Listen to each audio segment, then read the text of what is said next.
آئیے کتاب رحمت سورہ الکہف اٹھائیں۔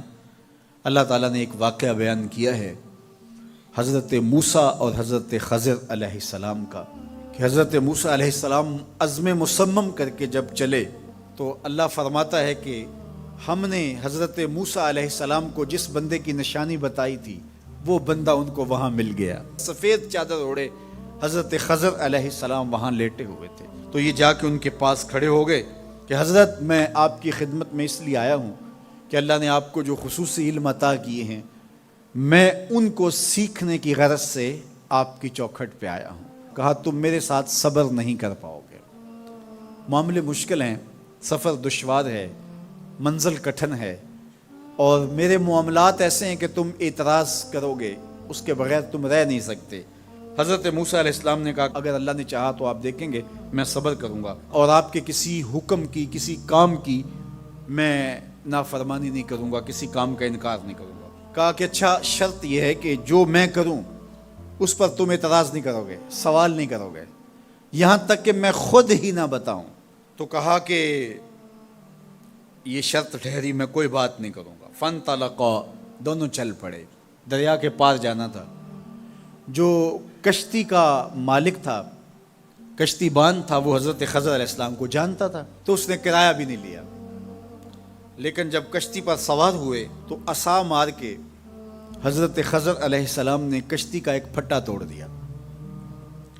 تو بے ساختہ حضرت موسیٰ علیہ السلام نے کہا آپ نے پھٹا توڑ دیا، یہ سارے ڈوب جائیں؟ کہا میں نے کہا تھا نا تم میرے کاموں پہ صبر نہیں کر پاؤ گے۔ تو حضرت موسیٰ کو یاد آیا، کہا میں بھول گیا تھا، اس پر مواخذہ نہ کیجیے۔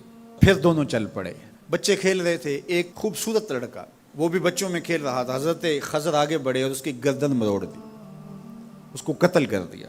صاحب شریعت تھے حضرت موسیٰ علیہ السلام، نہ رہ سکے، پھر بول پڑے ایک جان کو بغیر کسی جان کے بدلے میں قتل کر دیا، اس نے گوایا کیا تھا ہمارا؟ آپ نے بہت ہی جو ہے وہ غلط کام کیا، یہ کام اچھا نہیں کیا آپ نے۔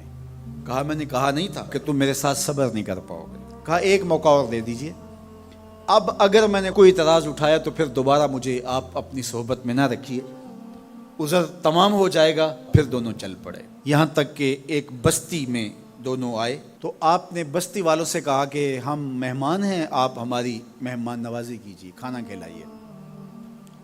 تو انہوں نے انکار کر دیا، کہا کہ ہم تو آپ کو بلایا نہیں ہے، آپ خود آئے ہیں، آپ اپنے کھانے کا خود انتظام کیجیے۔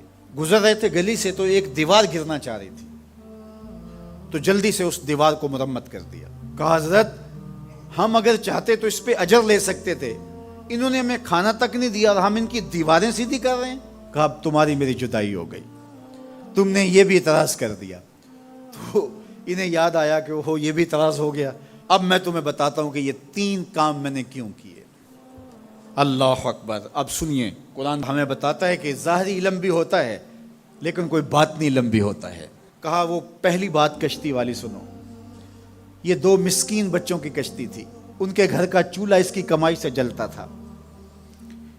دریا کنارے کنارے ایک ظالم بادشاہ رہا تھا جو لوگوں کی کشتیاں چھین رہا تھا، ہم نے تھوڑا سا عیب لگا دیا، وہ ٹوٹی کشتی چھوڑ کے چلا گیا۔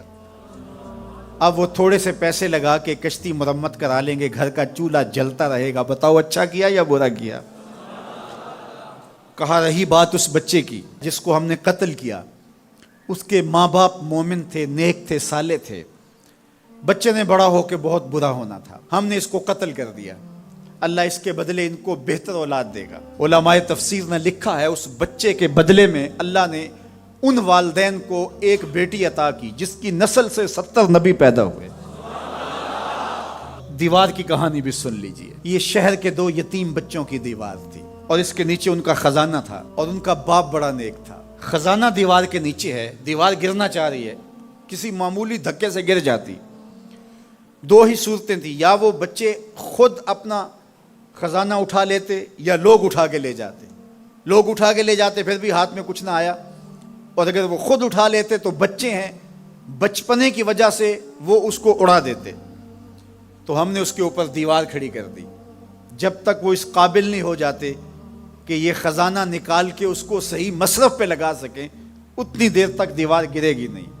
اللہ اکبر۔ وہ کسی وجہ سے دیوار قائم رہے گی، اور جب وہ اس عمر کو پہنچ جائیں گے جس عمر میں وہ اس خزانے کو سنبھال سکیں گے تو پھر دیوار خود بخود گر جائے گی اور یہ خزانہ نکال کر کے اپنے کام پہ لے آئیں گے۔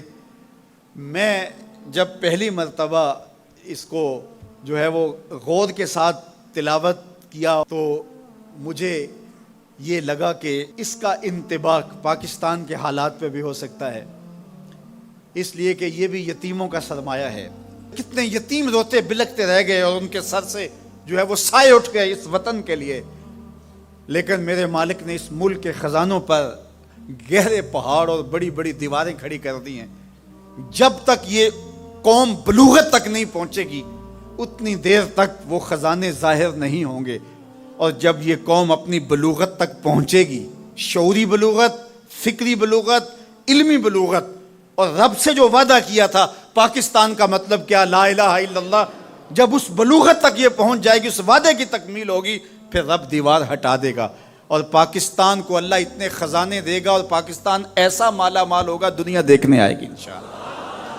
اس لیے رب نے دیواریں بنا کے رکھی۔ تمہارا باپ معین الدین چشتی بڑا نیک تھا، تمہارا باپ داتا گنج بخش علی حجویری بڑا نیک تھا، تمہارا باپ حضرت مجدد الف ثانی بڑا نیک تھا، ان کی وجہ سے میں دیواریں کھڑی کر رہا ہوں اور مضبوط حصار لگا رہا ہوں تمہارے خزانوں پر، اور وہ وقت آئے گا جب تم بلوغت کی عمر کو پہنچو گے، دیواریں ہٹ جائے گی اور تمہارا وطن زمانے پہ مہکتے پھول کی طرح اور چمکتے ستاروں کی طرح اور روشن آفتاب کی طرح چمکتا اور مہکتا دکھائی دے گا، اور زمانہ پاکستان دیکھنے آئے گا، پاکستان دنیا کی قیادت کرے گا انشاءاللہ۔